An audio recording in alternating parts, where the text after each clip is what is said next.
Zapis o čudu. Ja nikad ništa nisam vidio prvi put. Ti lijevom rukom sklanjaš gust pramen kose sa čela. I ja netom selim u sjećanje taj pokret.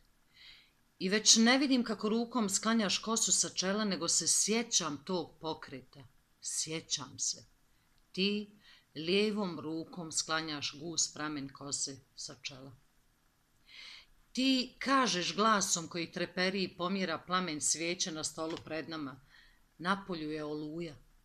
I nešto što nisam ja, ali u čemu me ima itekako, seli u sjećanje taj glas i dok te čujem, ja kao da se sjećam kako te čujem, kao da se sjećam tvog glasa što treperi i pomjera plamen svijeće na stolu pred nama.